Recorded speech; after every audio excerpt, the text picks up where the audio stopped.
வணக்கம் மக்களே. கடந்த சீசன்ல படுமோசமா சொதப்பியதால சிஎஸ்கேவோட மதிப்பு ரொம்பவே குறைஞ்சிருச்சு. 19வது சீசனுக்கு முன்னாடி இல்லனா சீசன் நடந்துட்டு இருக்கும் போதே தோனி ஓய்வு அறிவிக்க வாய்ப்பு இருக்கு. அப்படி நடந்தா சிஎஸ்கேவும் அதுக்கப்புறம் சொதப்பனா சிஎஸ்கே உடைய மதிப்பு பல கோடி ரூபாய் அளவுக்கு சரிஞ்சிடும். இதையெல்லாம் கருத்துல வச்சுக்கிட்டு தான் இப்போ சிஎஸ்கே அணி ரொம்பவே மெனக்கட்டு பிளேயர்களை தேர்வு செஞ்சு வந்துட்டு இருக்காங்க. ஐபிஎல் 2025 தொடர் சிறப்பா முடிஞ்சிருச்சு. அடுத்ததா ஐபிஎல் 2026 தொடருக்கான எதிர்பார்ப்பு அதிகரிச்சிருச்சு.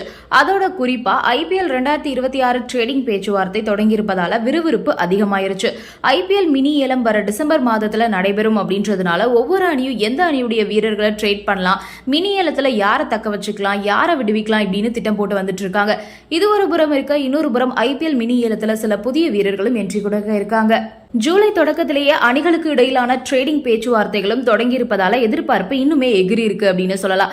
கடந்த ஆண்டு மெகா ஏலத்துல ஒவ்வொரு அணிகளுக்கும் வீரர்களை வாங்க மொத்தமா 120 கோடி ஒதுக்கப்பட்டது. வர டிசம்பர் மாதத்துக்குள்ள அடுத்த சீசனை முன்னிட்டு மினி ஏலமும் நடத்தப்படுது.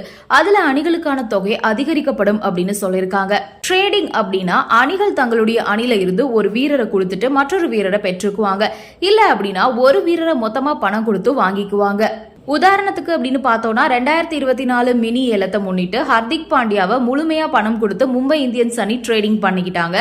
இன்னொரு உதாரணம்னு சொல்ல போனா 2024 மினி ஏலத்துல ராஜஸ்தான் அணி லக்னோ அணிக்கு தேவ்தத் படிக்கலை கொடுத்துட்டு ஆவேஷ் கானை பெற்றுக்கிட்டாங்க. இந்த நிலையில கொல்கத்தா அணியுடைய ஸ்டார் வீரர் ரசலை சிஎஸ்கே வாங்க போறதா சொல்லப்படுது. ரசல் ரீசெண்டாவே கேகேஆருக்கு சரியா பெர்ஃபார்ம் பண்ணல. அதே மாதிரி ரசல் இப்போ இன்டர்நேஷனல் T20ல இருந்தும் ரிட்டையர் ஆயிட்டாரு. இனிமே முழு நேரம் இந்த மாதிரி கிளப் டீமுக்கு தான் ஆட போறாரு. அதே மாதிரி கேகேஆர்ல ரிங்கு சிங் மற்ற பிளேயர்கள்லாம் இருக்கிறதுனால ரசலுக்கு பெருசா இம்பார்ட்டன்ஸ் கொடுக்கப்படல. பவுலிங் பெருசா யூஸ் பண்ண மாட்டேங்கிறாங்க. அதனால சிஎஸ்கே ரசலை குறி வச்சிருக்காங்க. ரசலை கேட்டீங்க அப்படின்னா அதுக்கு பதிலா சிவம் துபேவை கொடுங்க அப்படின்னு கேகேஆர் அணி கேக்குறாங்களாம். அதே மாதிரி வெங்கடேஷ் ஐயர் 2025 மெகா ஏலத்துல 23.7 கோடிக்கு கேகேஆர் அணியால எடுக்கப்பட்ட இவரு பெரிய லெவல சோபிக்கல. அதே மாதிரி காம்பினேஷன்ல செட் ஆகல அப்படின்றதுனால பிளேயிங் லெவல்ல இவரால் இடம் பிடிக்க முடியல. அதனால இவரை ட்ரேடிங் பண்ணி தங்களுக்கு ஏற்ற வேற வீரர்களை எடுக்க கேகேஆர் திட்டமிட்டு வராங்க. ராஜஸ்தான் மற்றும் சிஎஸ்கே அணிகள் இவரை ட்ரேடிங் செய்ய விரும்புறாங்க அப்படின்ற மாதிரியான தகவலும் வெளிவந்திருக்கு.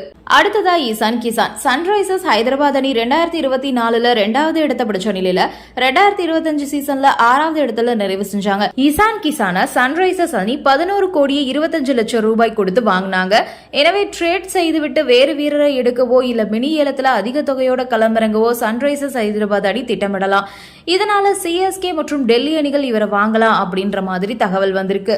இந்த வீடியோ உங்களுக்கு பிடிச்சிருக்கு அப்படின்னா லைக் பண்ணுங்க, ஷேர் பண்ணுங்க, மறக்காம சப்ஸ்கிரைப் பண்ணிடுங்க. நன்றி, வணக்கம்.